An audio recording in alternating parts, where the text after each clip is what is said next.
Jussara segue com a gente aqui, Débora, para participar da nossa próxima entrevista aqui no 360. Algumas defesas ainda têm prazo para fazer a entrega das suas peças, outras já fizeram protocolo, como, por exemplo, a defesa do coronel da reserva Marcelo Câmara. Já houve a manifestação junto ao Supremo Tribunal Federal em torno da denúncia oferecida pela Procuradoria-Geral da República relacionada a esta investigação de uma suposta tentativa de golpe. Após as eleições de 2022, a gente recebe aqui no 360 Eduardo Kuntz, advogado do ex-assessor Jair Bolsonaro, já na tela conosco. Muito boa tarde, doutor. Obrigado por estar conosco aqui. Queria começar, a gente tem vários pontos que o senhor alega nesta peça, mas queria começar com um primeiro ponto. O senhor questiona o fato deste processo estar sob relatoria do ministro Alexandre de Moraes, do Supremo Tribunal Federal, não ter sido sorteado entre os demais ministros. Por que o senhor faz essa contestação do papel que o ministro Alexandre de Moraes exerce nesse caso? Yuri, Débora, Jussara, muito boa tarde. Obrigado pela oportunidade de esclarecer os pontos que muitas vezes por escrito o pessoal não consegue ler e vocês fazem um importante papel de esclarecer. Yuri, essa sua pergunta vem com uma resposta muito simples. Tudo, em tese, vai para o ministro Alexandre por conta do inquérito das fake news, que já existe há 6 anos. Esse suposto inquérito-mãe tem um poder magnânimo de ímã, faz com que todas as operações de interesse da Polícia Federal e do ministro passem à relatoria do ministro. Então, eu aponto na peça que, diversamente do que deveria estar acontecendo, que é o padrão do regimento interno do Supremo, uma coisa nova chega ao Supremo, ela tem que passar no cartório distribuidor. No cartório distribuidor, ela será sorteada para qualquer um dos 10 ministros, considerando que o presidente não recebe distribuição. Poderia acontecer de, na distribuição, no sorteio, o ministro Alexandre ser o relator, mas não foi isso que aconteceu. O delegado Fábio Schor leva praticamente em mãos isso ao ministro, que se autodistribui, desrespeitando assim a norma do regimento interno. Por conta disso, a defesa coloca como uma das suas alegações esse ponto da indevida distribuição própria para o ministro Alexandre de Moraes. Boa tarde, doutor Kuntz. Obrigada por estar conosco. Obrigada também, Jussara, por ter viabilizado essa conversa. Doutor, quais outros pontos o senhor traz, então, nessa peça que o senhor apresenta hoje? Vamos lá. Existem alguns outros pontos, sim, colocados lá na defesa. Eu acho que aqui é importante destacar um outro ponto, dentre os diversos que tem. Eu vou me permitir não falar todos, se vocês me derem tempo, vai ser um prazer falar de todos, mas acho que um ponto importantíssimo aqui para a gente chamar a atenção é a questão de que o meu cliente, o coronel Marcelo Câmara, ex-assessor especial, é atraído nesse inquérito que foi indevidamente distribuído para o ministro Alexandre por ter supostamente feito um monitoramento do ministro que teria diversos desdobramentos. Veja, em primeiro lugar, que monitorar não é um tipo legal. Se isso fosse verdade, o próprio tipo de monitorar não é crime. Agora, pior que isso, quando a gente fala de monitoramento, a Polícia Federal fala que isso foi feito através de equipamentos extremamente sofisticados, com uma operação coordenada. É mentira, porque a própria Polícia Federal não sustenta isso no seu relatório. Cita como uma coisa que existe, mas não fundamenta. A Procuradoria vem na esteira e mantém essa alegação. Só que, contrariamente à prova dos autos, esse monitoramento não aconteceu. E, curiosamente, isso traz um ponto fundamental. O coronel Marcelo Câmara não teve oportunidade de ser ouvido na fase de inquérito. Teve aquela discussão, não sei se vocês se lembram, que eu também sou advogado de um outro investigado que não foi denunciado, o senhor Tércio Arnoldi, e, por conta disso, como as diligências eram no mesmo dia, eu fui acompanhar o Tércio e acompanharia na sequência o Marcelo Câmara. Ele foi levado de volta para a sede da Polícia do Exército, local em que estava preso. Não me aguardaram para que ele fosse ouvido. Se ele tivesse ouvido, ele poderia explicar que esse monitoramento nada mais foi do que um controle de agendas, através de pesquisas feitas com a equipe do próprio gabinete do ministro, através de informações obtidas na internet, para que pudesse ser realizado um encontro entre o ex-presidente e o então ministro Alexandre de Moraes, como vocês bem já divulgaram diversas vezes na casa do Ciro Nogueira. Agora, o ministro Alexandre, data máxima velha agora, né, com todo respeito, precisa definir em qual canoa ele vai querer ficar. Ou ele é vítima de um monitoramento, ou esse monitoramento não aconteceu. Porque esse é um ponto da defesa também. Se houve um monitoramento, ele está impedido de julgar esse caso. Porque ele, como vítima, não pode ser juiz. Ele passaria a ser vítima. Agora, se como eu prefiro, seja ressignificado, seja recolocado, seja demonstrado que o monitoramento nada mais foi do que um controle de agendas para a realização de um encontro que efetivamente ocorreu, pode, então, o ministro ser o relator, mas não deveria o coronel Câmara estar incluído nisso, porque ele só está nisso por conta desse suposto monitoramento. Então, agora é hora de decidir. Existe monitoramento? O ministro Alexandre não pode ser o relator. Não existe monitoramento? Deve, então, a resposta ser acolhida e, contra o coronel Câmara, arquivado o procedimento. Acho que esse é o principal ponto que eu gostaria de chamar e esclarecer aqui para os nossos telespectadores e para vocês como um todo da imprensa. Jussara Soares, a sua pergunta para o advogado Eduardo Kuntz. Oi, doutor Kuntz, obrigada pela entrevista. Doutor, queria voltar nesse assunto do monitoramento. Em delação premiada, o Mauro Cid disse que foi informado pelo Marcelo Câmara da localização do ministro Alexandre de Moraes e diz também que ele mesmo pede a Marcelo Câmara, né? Ele cita, falando que tinha uma desconfiança, segundo Mauro Cid, do ex-presidente Jair Bolsonaro, de que que Alexandre de Moraes pudesse se encontrar com o ex-vice-presidente Hamilton Mourão. Marcelo Câmara nega esses fatos, essas informações? Veja, tem até essa história do Mauro Cid, da professora, né, que chamou bastante atenção à época. A gente precisa perguntar para o Cid.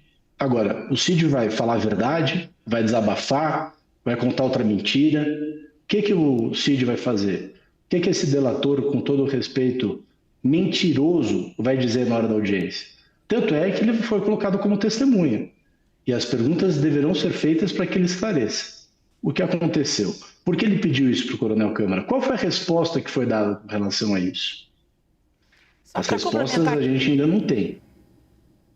Pode dizer, por favor. Só uma dúvida que não ficou claro. Quando o senhor cita na sua manifestação de que foram usadas fontes abertas, o senhor está dizendo que não houve um monitoramento usando, inclusive, a localização em tempo real do ministro Alexandre de Moraes? E para complementar apenas, o Marcelo Câmara tinha conhecimento do plano Punhal Verde-Amarelo? Não, de forma alguma. Não para as duas respostas de forma contundente. Veja, o controle de agendas através de fontes abertas que eu me refiro, me perdoe a propaganda aqui, mas é lá no Google. Uma pesquisa simples. Certamente hoje, antes da nossa entrevista, eu fui verificar o que estava acontecendo na programação, para poder entrar de acordo com o que estava sendo colocado. Imagino que a organização do programa tenha feito uma breve pesquisa da minha pessoa para saber se eu vou vir aqui falar de um jeito sério ou vou vir aqui falar um monte de besteira. Isso é feito pela internet, isso é feito com contatos que você tem de telefone. Se fosse assim, proibido, e aí que eu falo, a expressão monitoramento, eu acho que é inadequada, mas pouco me importa porque não é crime. Agora, o que acontece no dia a dia é uma consulta pública a diversos órgãos. O coronel Câmara é uma pessoa absolutamente ilibada, mais de 30 anos de serviço no Exército, nunca teve uma passagem negativa, pessoa séria, que ajudava a resolver diversos problemas no governo do ex-presidente, causados pelo próprio Mauro Cid, muitas vezes dela. Cito aqui, sem problema nenhum, a história do cartão de vacina. Cito aqui, sem problema nenhum, a questão das joias. Mauro Cid fazia besteira, o coronel Câmara ia lá para tentar resolver, para tentar apagar incêndio, dentro da legalidade, não fazendo coisas erradas. Então, não tinha monitoramento, coisa alguma, tempo real, muito menos. Punhal verde e amarelo é uma outra absoluta impropriedade incluir ele, que bem verdade é forças especiais. Bem verdade é um quê de preto, mas isso não o coloca nas reuniões supostamente realizadas na casa de um ou de outro, com troca de mensagens ou não. É FE, com muito orgulho, com muito sacrifício, mas não pode ser incluído nisso tudo por ser FE. E não houve, para deixar bem claro, monitoramento em tempo real, em 1 segundo sequer, do ministro Alexandre de Moraes por parte do Coronel Câmara.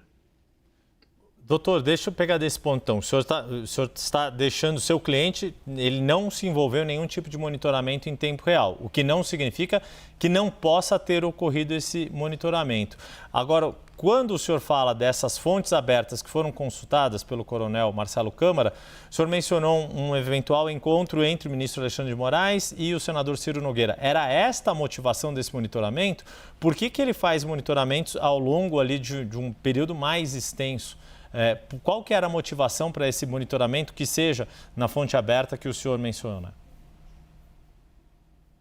Veja, não é fácil fazer uma agenda de um ministro do Supremo com um presidente, né, à época, em transição, principalmente quando um ex-presidente não gosta de que isso seja divulgado na imprensa e quando o próprio ministro gostaria que fosse sigiloso. Isso levou alguns dias para que acontecesse.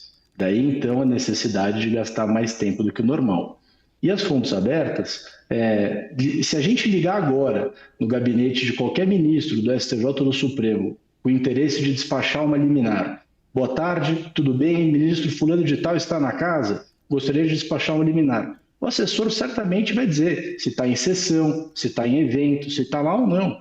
Quantas vezes vocês aí da imprensa fazem isso atrás das fontes para ter essas informações? Isso não tem nada de ilegal, isso não tem nada de secreto, isso não tem nada de sofisticado.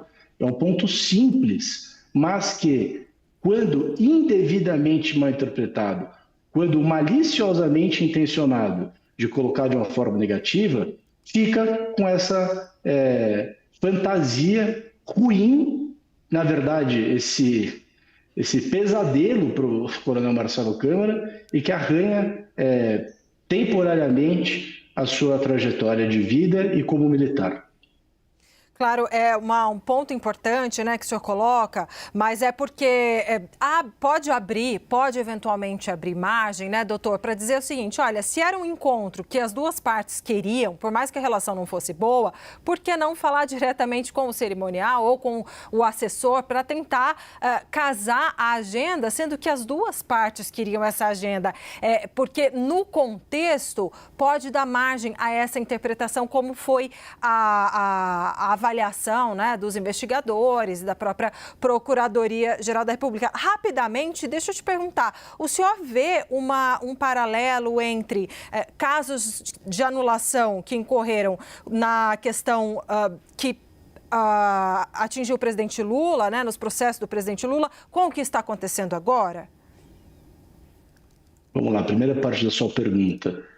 O cerimonial talvez até tenha sido utilizado, só que era um encontro extraoficial. Então, as pessoas que estavam envolvidas nessas informações, a Câmara muitas vezes não sabia nem o nome, mas tinha um telefone para ligar. Então, por conta disso, por não ser oficial, principalmente por conta do ministro Alexandre de Moraes não querer que isso fosse divulgado, o foi como foi. Agora, uma boa mentira se cria com pedaços de verdade. E aqui é um exemplo clássico de uma belíssima mentira com um pedacinho de verdade. É verdade que teve um acompanhamento, onde se diz monitoramento? Sim, é verdade. Houve um encontro? Sim, é verdade. Agora, quando se quer maliciosamente, de forma ilatória, fazer uma maldade, fazer uma impropriedade para dar lastro para uma mentira, isso fica muito ruim. Com relação à parte do paralelo feito com o ex-presidente Lula, a gente, obviamente, verifica no dia a dia as delações sendo anuladas pelo ministro Toffoli, diversos pontos sendo reconhecidos como legais, nessa sanha, nessa questão gulosa de querer fazer justiça com as próprias mãos. E eu espero, sim, que o Supremo mantenha a sua história, mantenha a sua rigidez, mantenha a obrigação de ser guardião da Constituição e reconheça, sim, aqui as ilegalidades que foram cometidas ao longo da investigação. Jussara, nossa última pergunta. Doutor, rapidamente, o senhor disse que contestou a delação de Mauro Cid, mas as mensagens trocadas entre o coronel Câmara e o tenente-coronel Mauro Cid são verdadeiras?